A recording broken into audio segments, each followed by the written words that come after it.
Kalau zaman sekarang mah, sendal banyak jenisnya. Dari yang cuma modelan sendal jepit hingga ada haknya. Sendal dibuat dengan bentuk yang sederhana, diciptakan untuk melindungi telapak kaki ketika sedang berjalan.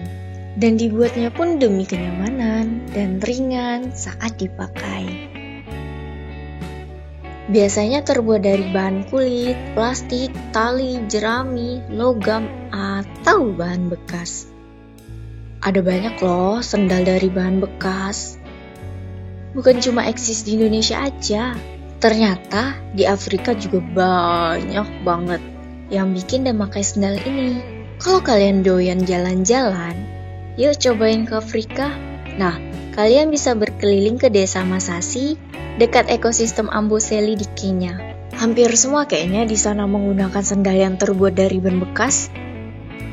Mereka menciptakan hal yang sangat sederhana, tapi bisa bermanfaat bagi diri sendiri maupun orang lain. Dan tidak lupa, ini juga nyaman untuk dipakai. Sebenarnya, sendal ditemukan pada masa kepemimpinan Kaisar Qing Chang Keling di daerah Cina Utara. Itu pun penemuannya secara tidak sengaja. Jadi tuh gini, pada saat itu Kaisar lagi berburu harimau menggunakan busur panah. Orang zaman dulu ngeri ya, Wak. Yang diburu harimau. Takut diram. Nah, pas lagi berburu, tiba-tiba nih Kaisar ngerasa sesuatu yang menjanggal di kakinya. Terus, pas dilihat ada ulat kaki 1000 melintas di ibu jarinya. Sang Kaisar pun refleks latah. Siap boy, geli brother. Kutijak kau ya. Dah tuh dari kejadian latah-melata yang tidak disengaja. Jadilah bahan emak-emak menggosip. Karena sang Kaisar penuh dengan kewibawaan, jadi para penasehat sang Kaisar pun menggelar rapat. Tema materinya yaitu menjaga image kewibawaan sang Kaisar agar tidak rusak karena latanya itu.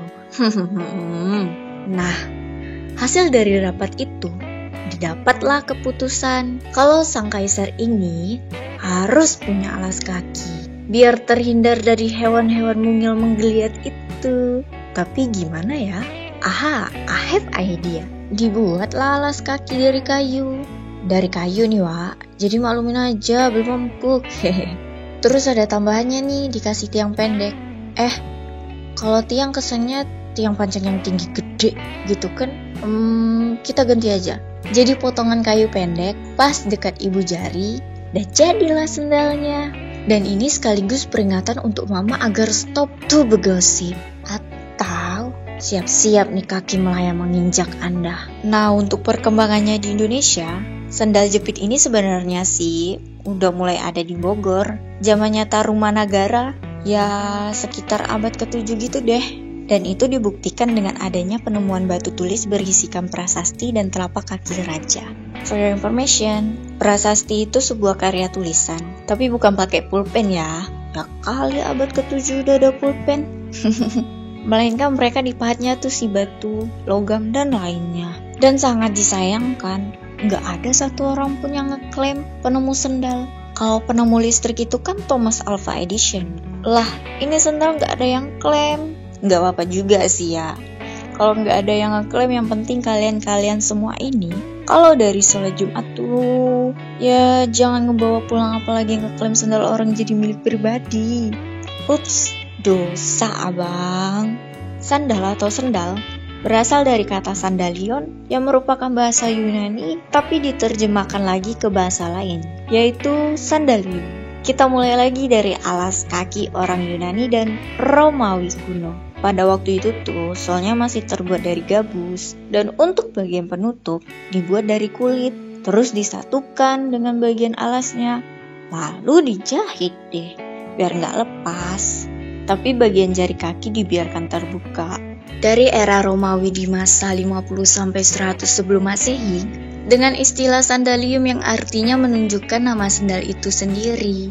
Dulu para petarung gladiator selalu menggunakan sandal yang terbuat dari kulit, tapi pada era Kekaisaran Romawi, mengenai warna sandal menjadi lambang pembeda status. Kaisar Roma dan Julius Caesar memilih sandal dengan warna merah dan ungu. Begitu pula anaknya.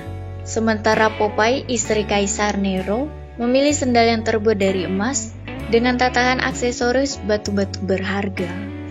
Cukup sekian dan terima kasih.